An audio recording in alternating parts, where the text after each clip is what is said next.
Hello class 9 students. चलिए हम लोग आज बात करेंगे अबाउट द सेल।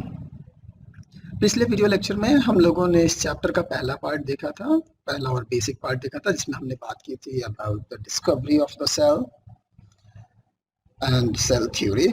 नाउ हम लोगों ने उसमें देखा था कि Robert Hooke and Anthony van Leeuwenhoek they used their own self assembled microscope to discover cell और टू ऑब्जर्व सेल। ठीक है, तो आज के दिन में हम लोग किस माइक्रोस्कोप का यूज करते हैं?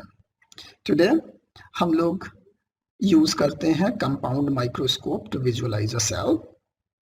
सो what is a compound microscope? ये कैसा दिखता है और इसी का हम यूज क्यों करते हैं?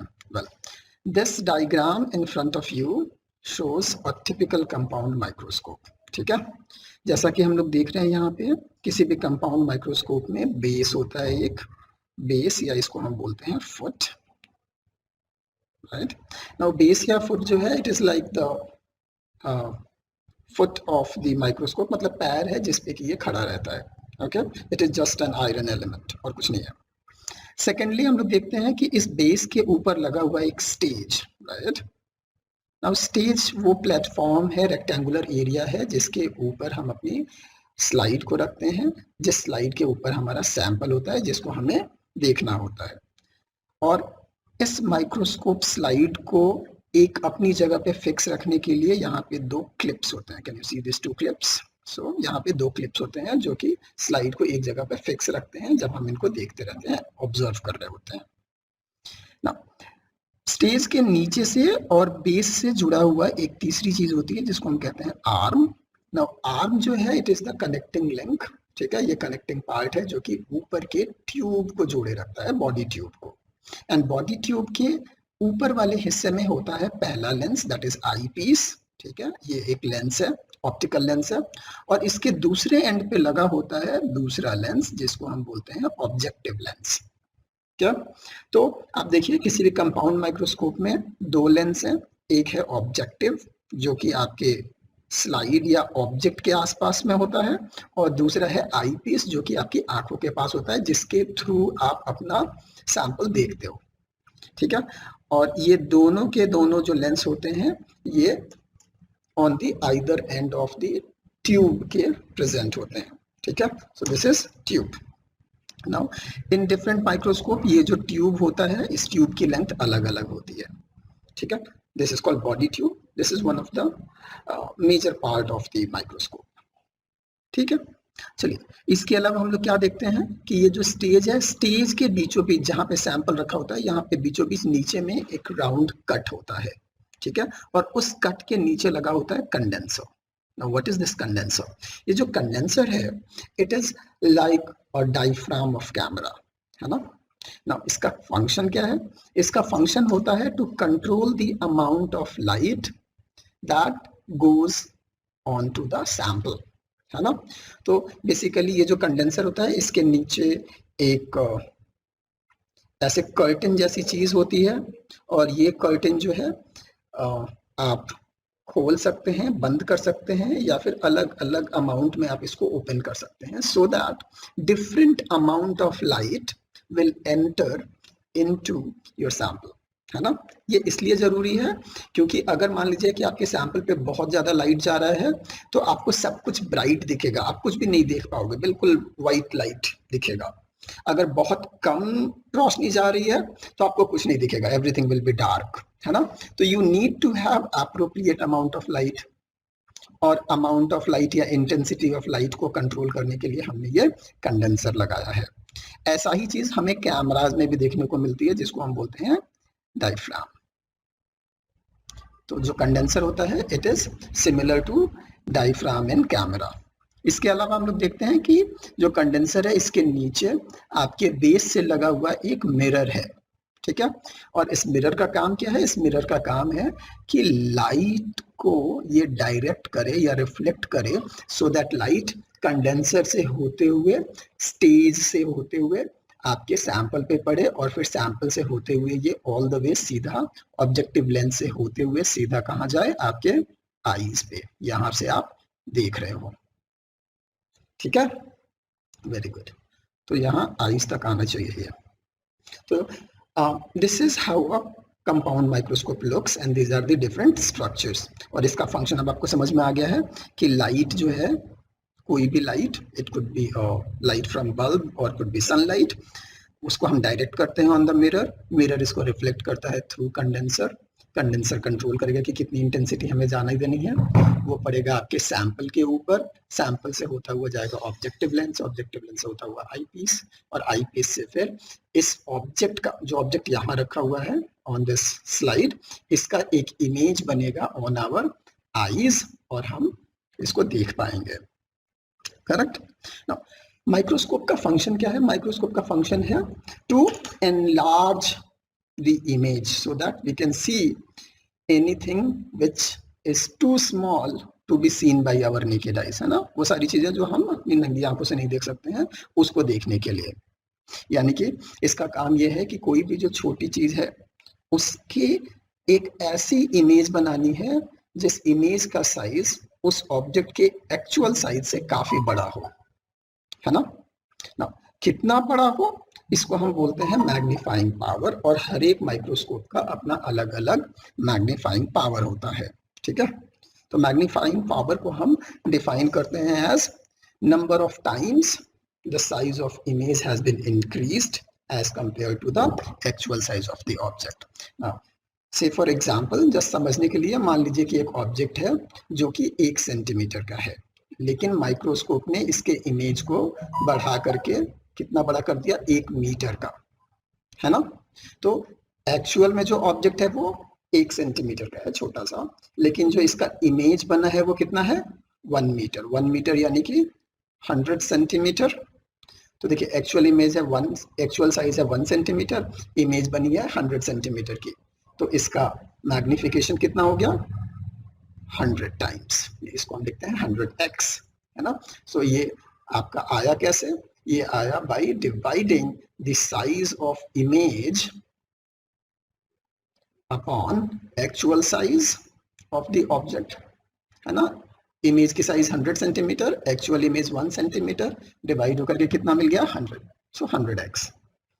नाउ क्वेश्चन ये उठता है कि किसी भी माइक्रोस्कोप का मैग्नीफाइंग पावर कितना होगा, ये हमें कैसे पता चलेगा? वेल, किसी भी माइक्रोस्कोप का मैग्नीफाइंग पावर हम कैलकुलेट कर सकते हैं अगर हमें पता है उसके ऑब्जेक्टिव लेंस की पावर एंड आई पीस के लेंस की पावर। और ये कितना होगा? सिंपली मैग्नीफाइंग पावर कैलकुलेट करने के लिए आपको इन दोनों पावर्स को, यानी कि पावर ऑफ ऑब्जेक्टिव लेंस को मल्टीप्लाई कर दीजिए with the power of eyepiece. This will give you the magnifying power of the microscope. Now say for example, मान लीजिए हमारे पास एक ऑब्जेक्टिव लेंस है जो कि 40x है, यानी कि इसकी मैग्निफिकेशन पावर कितनी है? 40x। ये लेंस अकेला अगर आप यूज करोगे तो किसी भी ऑब्जेक्ट को 40 टाइम्स मैग्नीफाई करेगा, उसके इमेज को 40 टाइम्स बड़ा करके आपको दिखाएगा। और दूसरा है आपका एक आई पीस आप यूज कर रहे हो जिसकी की पावर है 10x, है ना? अगर आप इन दोनों को यूज करके एक माइक्रोस्कोप बनाए और उस माइक्रोस्कोप का मैग्नीफाइंग पावर कितना हो जाएगा? 400x, यानी कि ये किसी भी इमेज को कितना बड़ा करेगा? 400 times. Okay, now see the practical utility of such microscope. चलिए, आप लोग जानते हो कि माइक्रोस्कोप का हम यूज करते हैं to see things which we can not see through our naked eyes, like cell, है ना? चलिए, हम लोग एक सेल लेते हैं, राइट? हम लोगों ने एक सेल लिया जिसकी साइज कितनी है? एक मैमेलियन सेल है, मान लीजिए उसकी एवरेज साइज है 10 micrometre. Now you know 1 micrometre is equals to 10 to power -6 metres, है ना? तो एक सेल है, उसकी साइज, एक्चुअल साइज कितनी है? 10 इंटू 10 टू पावर 6 मीटर्स। और आपने एक कंपाउंड माइक्रोस्कोप यूज किया है, इसको हम लोग लाइट कंपाउंड माइक्रोस्कोप भी बोलते हैं क्योंकि ये लाइट एनर्जी को यूज कर रहा है। नाउ अगर हम इस माइक्रोस्कोप को लिए जिसकी मैग्नीफाइंग पावर से फॉर एग्जांपल 400x ही है, तो अब इस ऑब्जेक्ट को ये कितना बड़ा करके दिखाएगा? इसका इमेज कितना बड़ा बनाएगा? That will be 10 into 10 to power 6 metre actual size into 400 times बड़ा कर देगा इमेज की साइज। ये कितना हो जाएगा? सी, ये 3 हो गया, तो like 4000 into 10 to power -6 metre यानी कि क्या हो गया, 3 यहाँ से माइनस कर दीजिए, 4 इंटू 10⁻³ मीटर, ये कितना हो गया, दिस इज लाइक 4 मिलीमीटर्स, नहीं। सो सपोज एक सेल था जो कि 10 माइक्रोमीटर का था, बहुत छोटा था, इसलिए आपको अपनी आंखों से दिखाई नहीं दे रहा था। लेकिन जब आपने कंपाउंड माइक्रोस्कोप यूज किया having objective of 40x and eyepiece of 10x, क्या हुआ, इसने उस सेल के इमेज को मैग्नीफाई कर दिया 400 टाइम्स, और अब जो आपका इमेज बना वो कितना बड़ा है, 4 मिलीमीटर का। ना देखो 4 मिलीमीटर आपको पता है एक स्केल के ऊपर जो सबसे फाइन डिविजन्स होती हैं वो 1 मिलीमीटर की होती हैं, और वो आपको अपनी नेकेड आई से दिखाई देती है। Now this cell is of 4 millimetre, तो अब आपको ये दिखाई देगा। So you are able to visualise this tiny cell जो कि अदरवाइज आप अपने नेकेड आई से नहीं देख सकते थे। समझ में आया? So this is how microscope is used to visualise microscopic objects और सेल। वेल चलिए, ये तो एक थ्योरेटिकल था। Now let's do an practical thing, है ना, और हम लोग प्रैक्टिकली खुद देखते हैं एक लिविंग सेल को यूजिंग माइक्रोस्कोप, है ना। ऐसा हम कर सकते हैं, इट इज पॉसिबल। इसको करने के लिए हमें क्या चाहिए, हमें सबसे पहले तो एक कंपाउंड माइक्रोस्कोप चाहिए जिसकी मैग्नीफाइंग पावर एटलीस्ट 400x या उससे अधिक हो, है ना। अब this kind of microscope are available in your science laboratories, तो वो चलिए मान लिया कि हमारे पास है।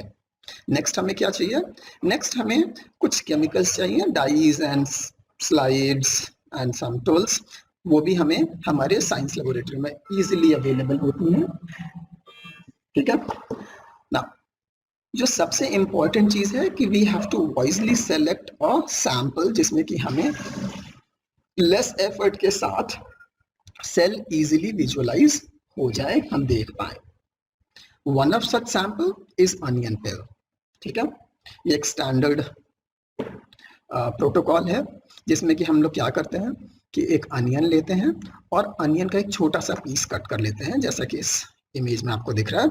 इस पीस को जब आप कट करोगे तो अंदर की साइड में आप देखना कि एक पतली सी झिल्ली जैसी चीज होगी, सेमी ट्रांसपेरेंट, है ना।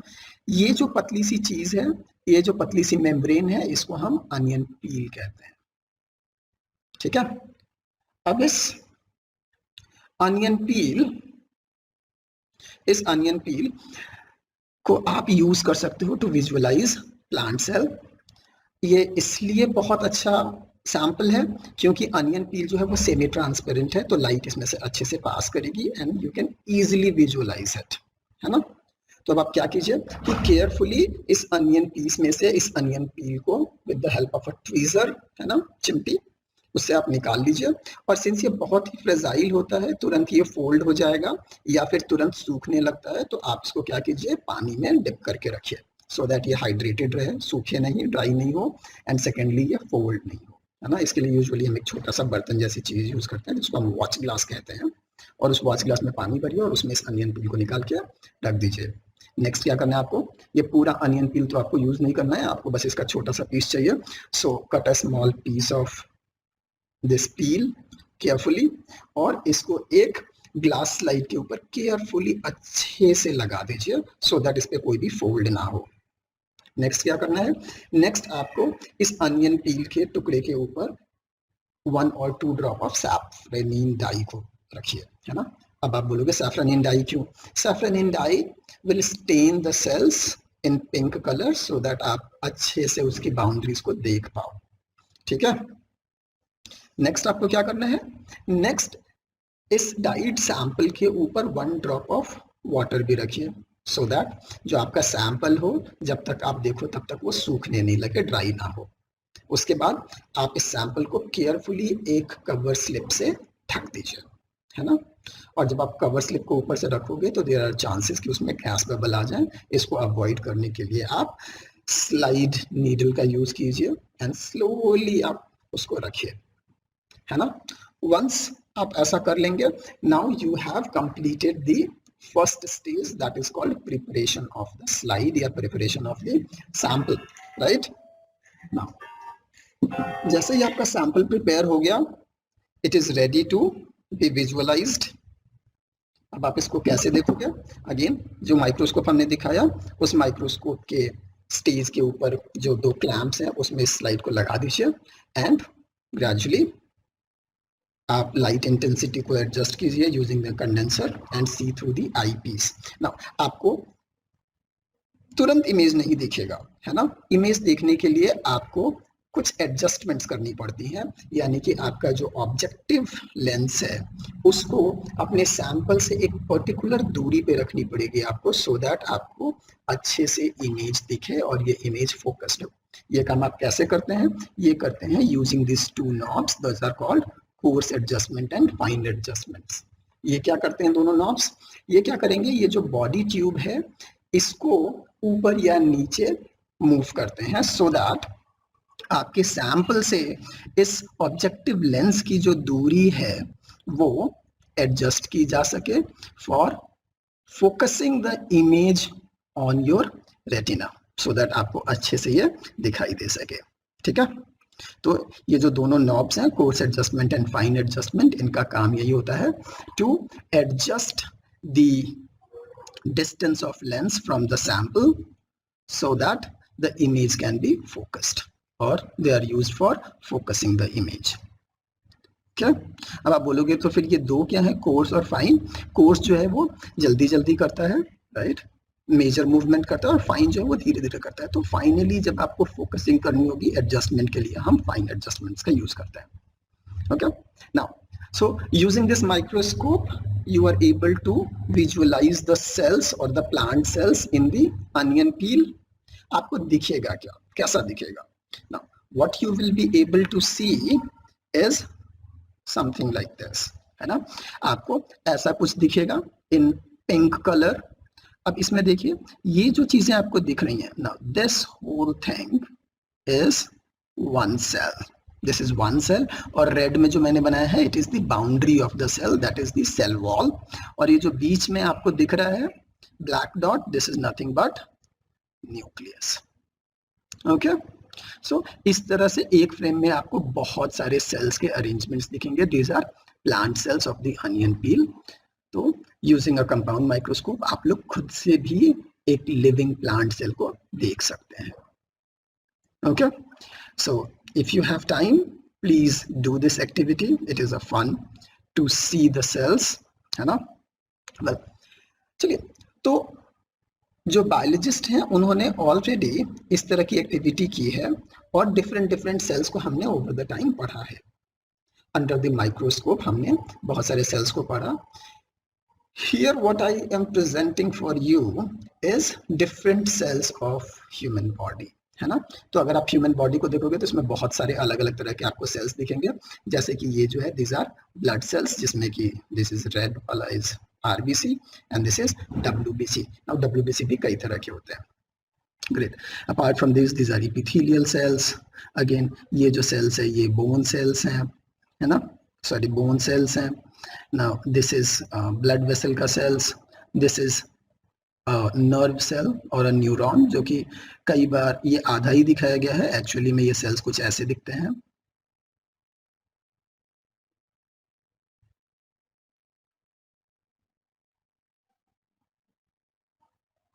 राइट, और यहाँ पे कुछ डेंड्राइट्स होते हैं इनके पास, और इधर एक्सॉन होता है, this is the cell body. क्या, तो ऐसा कुछ दिखता है। अपार्ट फ्रॉम दिस ये सिलिएटेड एपिथेलियम है। Now what you see here is the muscle cells, these are muscle cells, and ये जो है ये आपके स्किन के सेल्स हैं। now if you can recall, हमने पिछले लेक्चर में बोला था कि जो सेल्स होते हैं वो different size and different shape के होते हैं, and size and shape depends on their function and not on the size of the organism. Now you can see here एक ह्यूमन सेल है। ह्यूमन बॉडी के ही जो डिफरेंट सेल्स हैं वो अलग अलग शेप के हैं, अलग अलग साइज के हैं, और ये शेप और साइज जो है डिपेंड कर रहे हैं इनके फंक्शन। अलग अलग शेप के हैं, अलग अलग साइज के हैं, और ये शेप और साइज जो है डिपेंड कर रहे हैं इनके फंक्शन पे। ओके, सो सेल्स बहुत तरह के होते हैं। नाउ टू अंडरस्टैंड कि फर्दर सेल के अंदर क्या होता है, light microscope is not sufficient, है ना। जो कोई भी कंपाउंड या सिंपल लाइट माइक्रोस्कोप होता है, इसकी मैग्नीफाइंग पावर मैक्सिमम आपकी 1000x की होती है, और इससे हम सेल्स को इतना एनलार्ज नहीं कर पाते कि हम उसके अंदर के स्ट्रक्चर को अच्छे से देख पाएं, अच्छे से समझ पाएं। तो सेल के अंदर के स्ट्रक्चर्स को समझने के लिए हम यूज करते हैं more powerful microscope, and these are electron microscopes. These are electron microscopes. अब आप बोलोगे कि इलेक्ट्रॉन माइक्रोस्कोप क्या है? सी, मेनली जो पहले आपने माइक्रोस्कोप्स देखे हैं वो सब लाइट माइक्रोस्कोप्स थे। क्यों? वो लाइट को यूज करते थे to illuminate the object, to visualise them, है ना। लेकिन जो इलेक्ट्रॉन माइक्रोस्कोप होता है ये लाइट का यूज नहीं करता है, रादर ये इलेक्ट्रॉन बीम का यूज करते हैं। किसका? इलेक्ट्रॉन बीम का। आप बोलोगे इलेक्ट्रॉन बीम कैसे यूज कर सकते हैं? See, light is a wave and electron beam is also a wave. So we can use this electron beam or electron wave to see your sample, है ना, to make image of your sample, and this is what we do using electron microscopes. Secondly, जो बहुत ही important feature electron microscopes का is that electron microscopes की जो magnifying power होती है वो बहुत ज़्यादा होती है। It is more than 1,00,000 times, है ना, ये 1,00,000 गुना से भी ज्यादा होता है। सी, कहाँ लाइट माइक्रोस्कोप का 1000 टाइम्स था मैक्सिमम, यहाँ पे 1,00,000 से भी अधिक होता है। इसीलिए electron microscopes are the most powerful microscopes, and we use them to study the inside of the cell, है ना, सेल के अंदर क्या है, कैसा है, वो सब पढ़ने के लिए हम इसका यूज करते हैं। Very well, using electron microscope हमने डिफरेंट सेल्स को पढ़ा है, देखा है। नाउ वी हैव फाउंड कि प्लांट सेल और एनिमल सेल्स कैसे दिखते हैं और इन दोनों में क्या डिफरेंस होता है, जो कि ऑलरेडी आप पिछले लेक्चर में पढ़ चुके हो, है ना। जब हमने इलेक्ट्रॉन माइक्रोस्कोप के हेल्प से सेल्स के अंदर उसके कंपोजिशन को पढ़ने की कोशिश की, तो हमने क्या देखा कि किसी भी सेल में सबसे बाहर की जो लेयर होती है वो होती है सेल मेम्ब्रेन, या हम उसको प्लाज्मा मेम्ब्रेन भी कहते हैं। Now in case of plant cells, इस मेम्ब्रेन के बाहर भी एक रिजिड लेयर होती है जिसको हम सेल वॉल कहते हैं। ओके, तो सेल वॉल हो भी सकती है, नहीं भी हो सकती है, डिपेंड्स ऑन द प्लांट और animal cell, you know it by now. तो किसी भी सेल में सेल वॉल है, सेल मेम्ब्रेन है, और सेल वॉल और सेल मेम्ब्रेन के जैसे ही आप अंदर देखते हो तो वहां पे एक फ्लूइड भरा होता है, और फ्लूइड के साथ उसमें कुछ कुछ और भी आपको स्ट्रक्चर्स देखने को मिलते हैं। Now this complete fluid and structure is called protoplasm.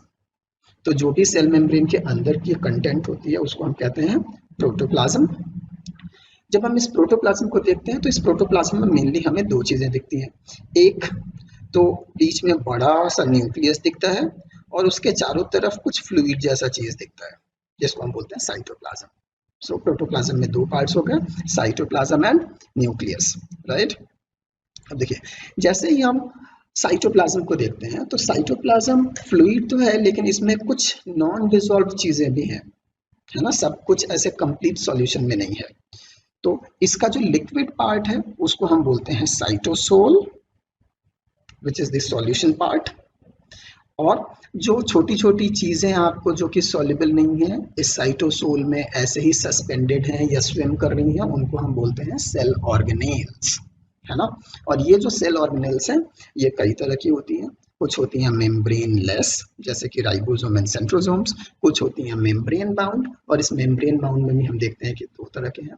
कुछ ऑर्गेनेल्स के बाहर में एक सिंगल मेम्ब्रेन की बाउंडिंग है और कुछ में डबल है। Now single membrane bound organelles are like ER, endoplasmic reticulum, Golgi complex GC, या microsomes such as lysosome, peroxisomes, ferosomes et cetera, है ना, या other secretary vesicles.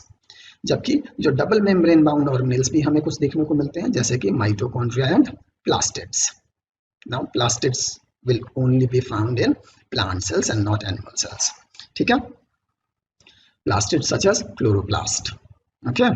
apart from this हमें देखने को मिलता है कि ये जो आपका साइटोप्लाज्म है इसमें कुछ रूप लाइक स्ट्रक्चर्स भी होती हैं जिनको हम बोलते हैं साइटोस्केलेटन्स, क्या।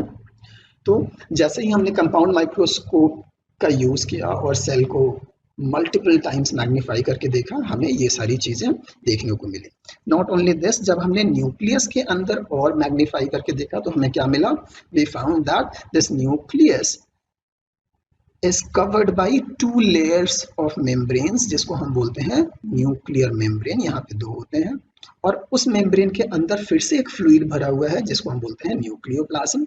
इस न्यूक्लियोप्लाज्म में अगेन कुछ थ्रेड लाइक स्ट्रक्चर्स हैं जिनको हम बोलते हैं क्रोमैटिन फाइबर, और ये थ्रेड लाइक स्ट्रक्चर्स बने होते हैं डीएनए एंड प्रोटीन्स के।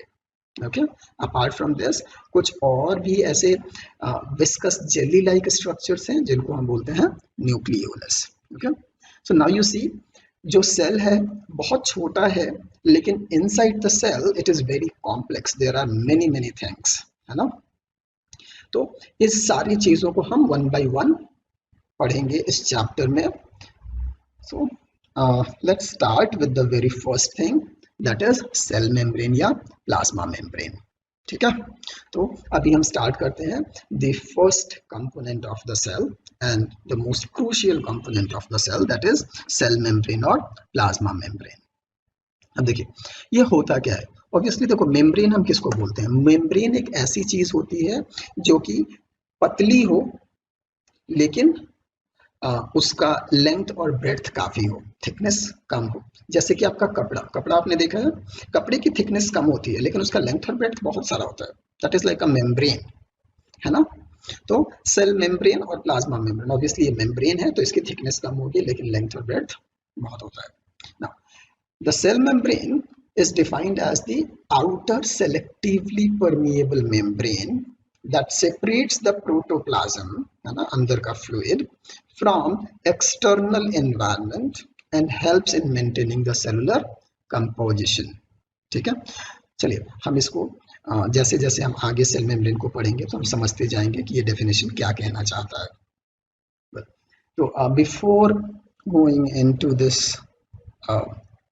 डेफिनेशन, लेट अस अंडरस्टैंड कि प्लाज्मा मेम्ब्रेन का स्ट्रक्चर कैसा होता है। देखिए, प्लाज्मा मेम्ब्रेन के स्ट्रक्चर को समझने के लिए बहुत सारे साइंटिस्ट ने अलग अलग टाइम पे अलग अलग मॉडल्स दिए थे। The most recent one and the most accepted one, जो कि सबसे अच्छा है और most of the plasma membrane के फंक्शंस को जस्टिफाई करता है, वो है fluid mosaic model, that is fluid mosaic model, which was given by two scientists, Singer and Nicholson, in 1972, है ना। So it's a recent event, बहुत पुरानी बात नहीं है। So in 1972, Singer and Nicholson proposed fluid mosaic model for the structure of plasma membrane। अब हम देखते हैं कि ये एक्चुअली मॉडल कहता क्या है। देखिए, as per this model, can you see this image? As per this model, जो प्लाज्मा मेम्ब्रेन है वो लिपिड बाइलेयर का बना होता है। ठीक है, लिपिड बाइलेयर, देखिए ये एक लिपिड मॉलिक्यूल है, can you see this one head and this tell.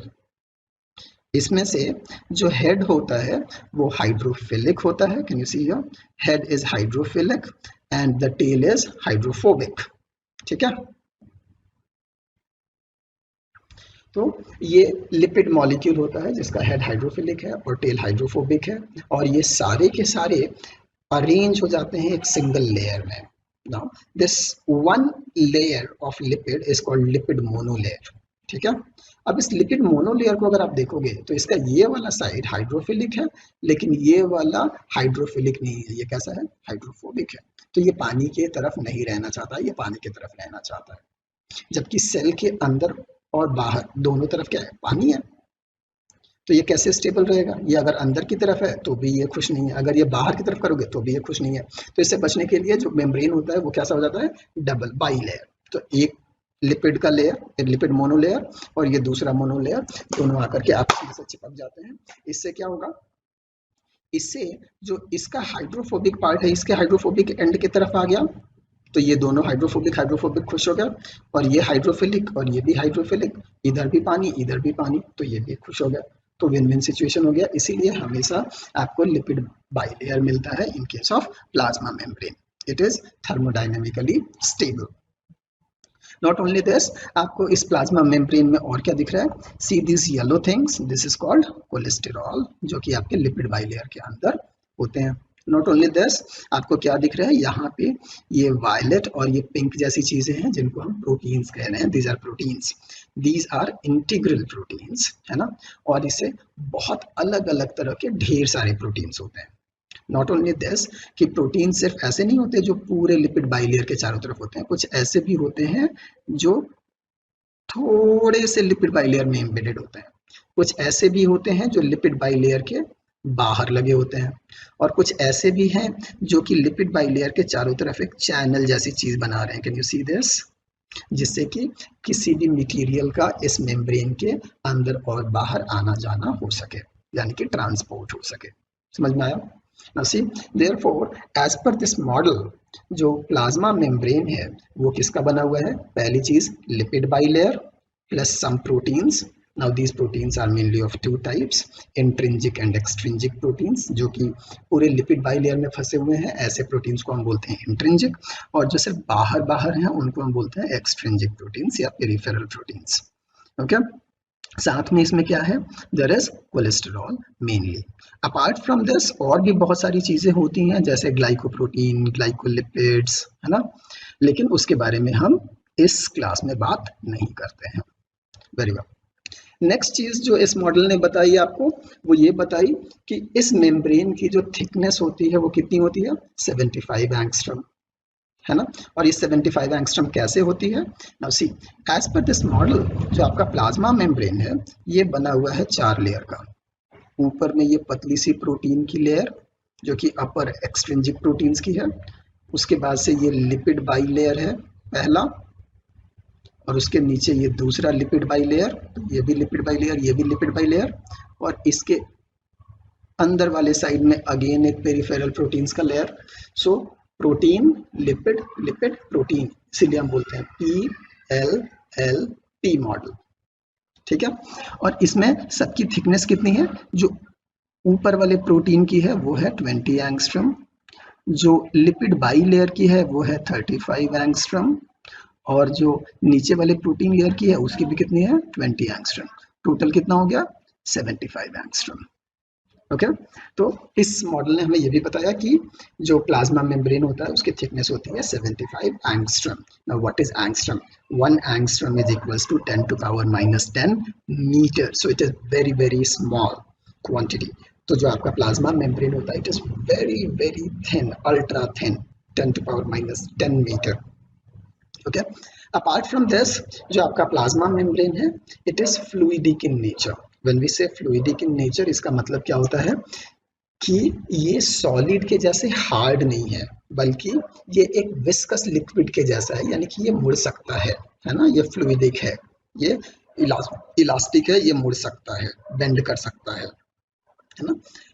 At the same time ये इलास्टिक होने की वजह से और फ्लूइडिक होने की वजह से ये सेल्फ हीलिंग भी है, यानी कि मान लीजिए यहाँ एक माइनर इंजरी हो जाए कहीं से, एक दो ये आपका जो लिपिड मेम्ब्रेन है या लिपिड जो है इस मेम्ब्रेन का निकल जाए तो आसपास के लिपिड मॉलिक्यूल्स आकर के उसको भर देंगे, यानी कि फिर से ये मेम्ब्रेन जो टूटा था वो खुद से क्या हो जाएगा? जुड़ जाएगा, सील कर जाएगा, यानी कि ये सेल्फ हीलिंग है, ठीक है।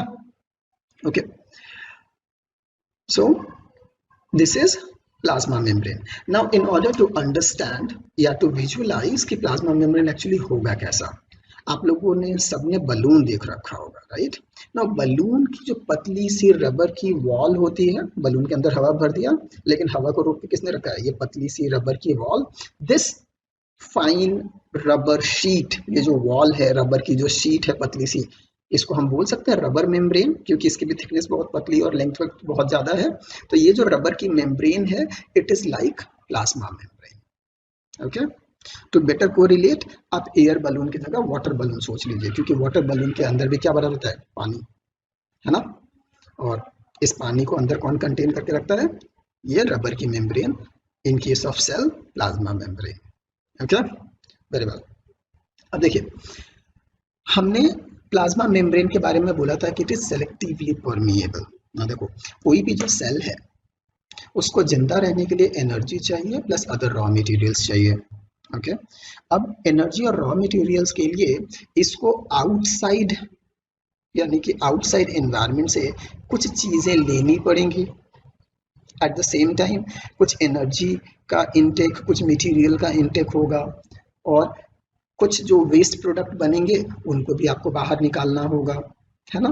तो ये जो प्लाज्मा मेम्ब्रेन है इसको परमिएबल होना पड़ेगा सो दैट बाहर की चीज अंदर आ सके, अंदर की चीज बाहर जा सके। एट द सेम टाइम अगर ये ज्यादा परमिएबल हो जाए, यानी कि हर चीज को अंदर आने दे और किसी भी चीज को बाहर जाने दे, तो कोई भी चीज अंदर आ जाएगा और सेल का जो अपना कंपोजिशन है वो मेंटेन नहीं रह पाएगा, सेल मर जाएगा। इसीलिए प्लाज्मा मेम्ब्रेन को सेलेक्टिवली परमिएबल होना पड़ता है, यानी कि उसे जो जरूरत की चीज है उसे ही सिर्फ अंदर आने देना होता है, और जो एक्स्ट्रा या जो हार्मफुल चीजें हैं उसे ही सिर्फ बाहर जाने देना होता है ना। और सिंस ये अपने थ्रू सिर्फ सेलेक्टेड मॉलिक्यूल्स को अंदर आने या बाहर जाने देता है, इसीलिए हम इसको क्या बोलते हैं, selectively permeable. Okay, now the kind of things that easily pass through the plasma membrane, जो कि आसानी से आर पार जाते हैं, वो है CO2 and O2, राइट। ये जो आपके गैसेज हैं कार्बन डाइऑक्साइड एंड ऑक्सीजन, ये आसानी से प्लाज्मा मेम्ब्रेन को क्रॉस कर सकते हैं, यानी कि डिफ्यूज कर सकते हैं from one side of the membrane to the other side, है ना। और ये जो डिफ्यूजन होता है ये हमेशा कैसा होगा, कॉन्सेंट्रेशन डिपेंडेंट। कहने का मतलब अगर मान लीजिए सेल के बाहर ऑक्सीजन का लेवल ज्यादा है और सेल के अंदर कम है, तो ऑक्सीजन ज्यादा से कम की तरफ, यानी कि बाहर से सेल के अंदर अपने आप डिफ्यूज होके आ जाएगा, प्लाज्मा मेम्ब्रेन उसको नहीं रोकेगा। अगर CO2 अंदर ज्यादा है और बाहर कम है तो CO2 भी बाहर चला जाएगा। अगर मान लीजिए ऐसा हो जाए कि CO2 बाहर ज्यादा हो तो भी CO2 अंदर आ जाएगा, ठीक है। सो दिस इज लाइक परमिएबिलिटी। तो CO2 और O2 के लिए जो आपका प्लाज्मा मेम्ब्रेन होता है वो परमिएबल होता है and they can easily diffuse across the plasma membrane. Not only this, जो मेम्ब्रेन होते हैं वो अदर मॉलिक्यूल्स लाइक ग्लूकोज, है ना, या फिर अदर प्रोटीन्स, इन सबों के लिए भी क्या होते हैं, सेलेक्टिवली परमिएबल होते हैं। लेकिन हर एक मेम्ब्रेन हर एक चीज को अपने थ्रू आने जाने नहीं देता है, ठीक है। तो इसमें हो क्या रहा है, इसमें देखिए, यानी कि जो सेल का प्लाज्मा मेम्ब्रेन है, जो सेल मेम्ब्रेन है, वो सेल के अंदर क्या जा रहा है और क्या नहीं जा रहा है इस बात को कंट्रोल कर रहा है, यानी कि it acts as a traffic police of the cell, है ना। It controls the traffic inside the cell. कौन सा ट्रैफिक, मॉलिक्यूलर ट्रैफिक, यानी कि कौन से मॉलिक्यूल अंदर आएंगे, कौन से मॉलिक्यूल बाहर जाएंगे, इस बात को वो कंट्रोल करता है।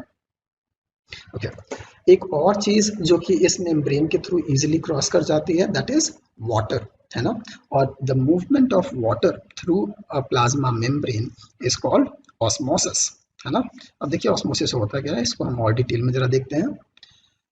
Osmosis is the phenomena of movement of solvent, और in case of living systems ये solvent हमेशा क्या होता है, water, है ना। तो आप ये भी बोल सकते हैं कि it is the phenomena of movement of water from its higher concentration। देखिए यहाँ पे बहुत इंपॉर्टेंट वर्ड है its higher concentration to its lower concentration through a semi permeable or selectively permeable membrane, या फिर आप सीधा बोल सकते हैं थ्रू सेल मेम्ब्रेन, ठीक है। तो इस फिनोमेना को हम क्या कहते हैं, ऑस्मोसिस। ऑस्मोसिस को हम एक दूसरे तरीके से भी डिफाइन कर सकते हैं, and we say that the phenomena of movement of solvent from a solution of lower solute concentration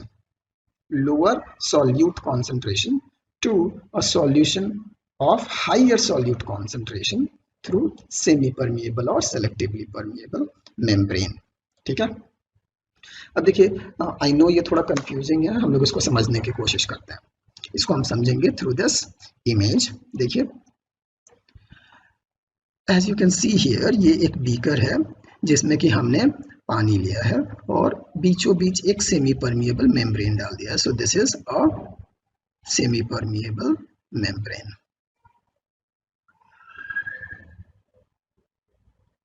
permeable membrane, ठीक है। तो ये एक सेमी परमिएबल मेम्ब्रेन है बीचों बीच। अब देखिए, मेम्ब्रेन की वजह से ये जो सॉल्यूशन है ये दो पार्ट में डिवाइड हो गया, दोनों तरफ सेम अमाउंट ऑफ वाटर है। अंतर क्या है, इस साइड जिसको कि मैं लिख देता हूँ B और इसको लिख देता हूँ A, नाउ ए साइड पे हमने कुछ ज्यादा ही शुगर के मॉलिक्यूल्स डाल दिए हैं। This red ones are sugar molecules, है ना। तो शुगर मॉलिक्यूल ज्यादा है यानी कि शुगर का कॉन्सेंट्रेशन ज्यादा है, यानी कि ये जो ए सॉल्यूशन है इट इज मोर कॉन्सेंट्रेटेड, है ना। मोर कॉन्सेंट्रेटेड का मतलब क्या है, यहाँ पे जो सॉल्यूट का कॉन्सेंट्रेशन है वो क्या है, ज्यादा है। सॉल्यूट का कॉन्सेंट्रेशन, सॉल्वेंट की बात नहीं कर रहा हूं मैं सॉल्यूट की बात कर रहा हूँ। यहाँ पे शुगर इज द सॉल्यूट, जबकि बी की अगर हम बात करें तो इट इज लेस कॉन्सेंट्रेटेड, और यानी कि यहाँ पे जो सॉल्यूट का कॉन्सेंट्रेशन है वो क्या है, लो है। ओके, अब देखिए दोनों में इनिशियली वाटर ज्यादा था, ए में हमने ज्यादा सॉल्यूट डाल दिया है और बी में कम डाला है।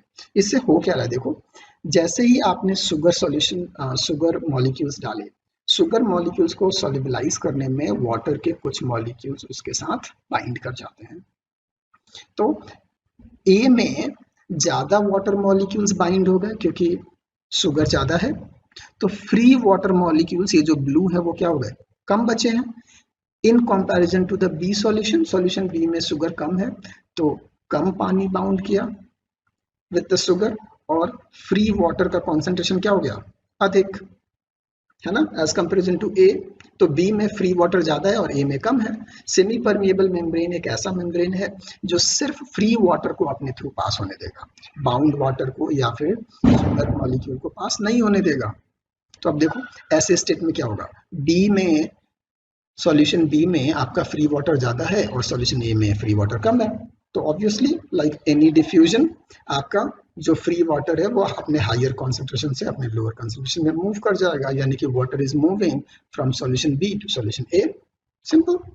और सिंस ये एज पर कंसंट्रेशन हो रहा है हाई टू लो, इसके लिए किसी एनर्जी की जरूरत नहीं है, इसीलिए ऑस्मोसिस में कोई भी एनर्जी रिक्वायर्ड नहीं होती है, it is a passive process, ठीक है ना। इसीलिए मैंने बोला था कि it is the phenomena where the movement of water occurs from its higher concentration to its lower concentration। देखो B में वाटर का कॉन्सेंट्रेशन ज्यादा है, यानी कि its concentration, यानी कि वाटर का कॉन्सेंट्रेशन B में अधिक है from higher to its lower concentration। Okay ना, जो दूसरा डेफिनेशन हमने दिया उसको समझने के लिए हम दूसरे एस्पेक्ट से देखते हैं। सी हम एक बात तो समझ में आ गया हमें कि इस ऑस्मोसिस में बी से ए में वाटर का मूवमेंट क्यों हो रहा है, लेकिन अगर आप इसको एक दूसरे पर्सपेक्टिव से देखिए, from the perspective of solute, तो क्या हो रहा है कि बी में सॉल्यूट कम है यानी कि it is less concentrated solution, और ए क्या है, मोर कॉन्सेंट्रेटेड सॉल्यूशन।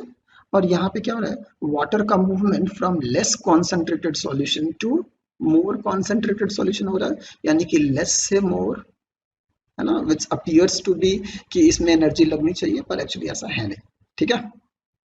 तो अदर जो है वो आपको समझ में आ रहा है कि it is in this process the water is moving from less concentrated solution to more concentrated solution, लेकिन यहाँ पे concentration we are talking in terms of solute. Okay, I hope आपको ये बात समझ में आ गई होगी। तो this is called osmosis. Now see on the basis of osmosis हम कुछ चीजें समझने की कोशिश करते हैं। नाउ सी सपोज करो कि हमने दो तरह के सेल्स लिए, एक लिया एनिमल सेल और दूसरा लिया प्लांट सेल। मैं इसको छोटा कर देता हूं, है ना। हमने दो तरह के सेल्स लिए, एक plant cell, this one is plant cell and this one is animal cell. Okay, और इनको हम अलग अलग तरह के सॉल्यूशन में हम डिप करते हैं। केस वन में हम क्या करते हैं, इन दोनों सेल्स को अलग अलग एक ऐसे सॉल्यूशन में डालते हैं जिस सॉल्यूशन का कॉन्सेंट्रेशन सेल के कॉन्सेंट्रेशन से क्या है, कम है ना। यानी कि यहाँ पे ये जो वाटर है ये जो है वो कम कॉन्सेंट्रेशन में, लो कॉन्सेंट्रेशन में, और सेल के अंदर कॉन्सेंट्रेशन क्या है, हाई। तो ऑस्मोसिस में क्या होता है, वाटर का movement from low to high, तो पानी इस सेल के अंदर क्या होगा, जाएगा, वाटर विल गेट इनसाइड, और जैसे जैसे पानी भरेगा सेल के अंदर, सेल क्या करेगा, स्वेल करेगा, और स्वेल करके जो एनिमल सेल है वो बर्स्ट कर जाएगा। यानी कि if we place an animal cell in a hypotonic solution the cell will swell and ultimately burst, और जब बर्स्ट करेगा तो क्या होगा, सेल मर जाएगा, सेल विल डाई इवेंचुअली, ठीक है। यानी कि लाइज हो जाएगा। लाइसिस का मतलब to break, to die. Okay now, अगर ये एक प्लांट सेल है तो क्या होगा? प्लांट सेल में भी यही होगा, बाहर लो है अंदर में हाई है, तो वाटर जो है वो अंदर आएगा, जो आपका साइटोप्लाज्म का वॉल्यूम है वो इंक्रीज होगा, सेल स्वेल करेगा, लेकिन सेल का साइज बढ़ नहीं पाएगा। क्यों? क्योंकि बाहर में यहाँ पे क्या है? Cell wall. This is cell wall. अब सेल वॉल इसको फर्दर इंक्रीज होने से रोक लेगा, लेकिन रोकेगा, बट जो अंदर से आपका साइटोप्लाज्म है, it will exert pressure, it will keep exerting pressure, और प्रेशर की वजह से जो सेल वॉल है वो बहुत ही टाइट फील होगा, है ना, हार्ड हो जाएगा, और इसी को हम बोलते हैं टर्जिड सेल, है ना। यानी कि in case of plant cell, अगर हम इसको हाइपोटोनिक सॉल्यूशन में डाल रहे हैं तो cell will swell but it will not burst, ये बर्स्ट नहीं करेगा, इंस्टेड जो सेल है वो कैसा हो जाएगा? टर्जिड। ओके नाउ केस 2, अगर मान लीजिए एक एनिमल सेल को हमने एक ऐसे सॉल्यूशन में डाला है जिसका सॉल्यूशन, जिसका कॉन्सेंट्रेशन सेल के कॉन्सेंट्रेशन के बराबर है ना। यानी कि यहाँ पे एक हमने कंटेनर लिया और उसमें एनिमल सेल को डाला, और बाहर का जो कॉन्सेंट्रेशन है और अंदर का जो कॉन्सेंट्रेशन है दोनों के बराबर है, तो यहाँ पे दोनों में कोई कंसंट्रेशन डिफरेंस नहीं है, यानी कि बाहर में जितना फ्री वाटर है उतना ही अंदर में फ्री वाटर है, तो क्या होगा? जितना पानी अंदर आएगा उतना ही पानी बाहर भी जाएगा, यानी कि ultimately there will be no intake of water, है ना। यानी कि नेट ना ही पानी अंदर आ रहा है ना ही पानी बाहर जा रहा है, यानी कि सेल का साइज में कोई भी चेंज नहीं आएगा, cell will remain of same size, यानी कि कोई चेंज नहीं होगा, नॉर्मल ही रहेगा। Similar will be the case with the plant cell. Now third type of solution, मान लीजिए कि हमने किसी सेल को एक ऐसे बीकर में डाला जिसका कि सॉल्यूशन, जिस सॉल्यूशन का जो कॉन्सेंट्रेशन है वो साइटोप्लाज्म के कॉन्सेंट्रेशन से अधिक है, हाइयर है, और सेल के अंदर क्या हो गया? इसका मतलब लो इन कंपैरिजन। इस केस में क्या होगा? ऑब्वियसली ऑस्मोसिस के थ्रू वाटर का मूवमेंट होगा अंदर, लो टू हाई, तो पानी जो है वो साइटोप्लाज्म से क्या हो जाएगा? बाहर आएगा। बाहर आने की वजह से क्या होगा? The amount of cytoplasm will decrease, तो सेल क्या हो जाएगा? श्रिंक कर जाएगा, है ना, या इसी को हम बोलते हैं श्रिवल करना या श्रिंक करना। सेल जो है वो श्रिंक कर जाएगा। What will happen to a plant cell, है ना। अब प्लांट सेल के साथ क्या होगा? प्लांट सेल में भी यही होगा, बाहर अगर हाई कॉन्सेंट्रेशन है और अंदर में अगर कम है, तो अंदर के साइटोप्लाज्म से पानी जो है वो बाहर निकलेगा, और टोटल अमाउंट ऑफ साइटोप्लाज्म क्या होगा? रिड्यूस करेगा, यानी कि ऐसा लगेगा जैसे कि प्लाज्मा जो है वो टूट रहा है, खत्म हो रहा है, लेकिन ओवरऑल सेल का जो साइज है वो आपको कम नहीं दिखेगा। क्यों?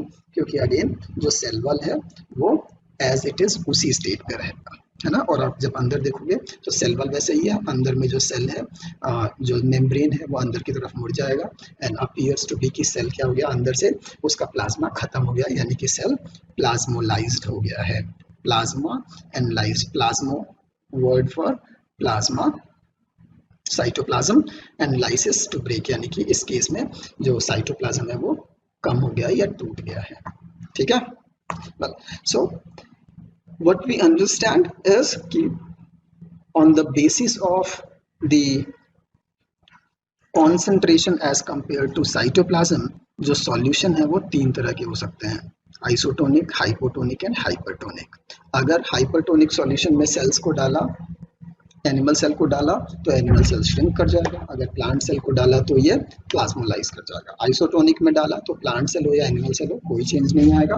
अगर हाइपोटोनिक में डाला तो एनिमल सेल स्वेल करके लाइज कर जाएंगे, जबकि प्लांट सेल टर्जिड हो जाएंगे। Okay, great. So with this we will end today's video lecture, और बाकी का जो पोर्शन है सेल का वो हम नेक्स्ट वीडियो लेक्चर में कवर करेंगे। Till then, thank you and stay safe.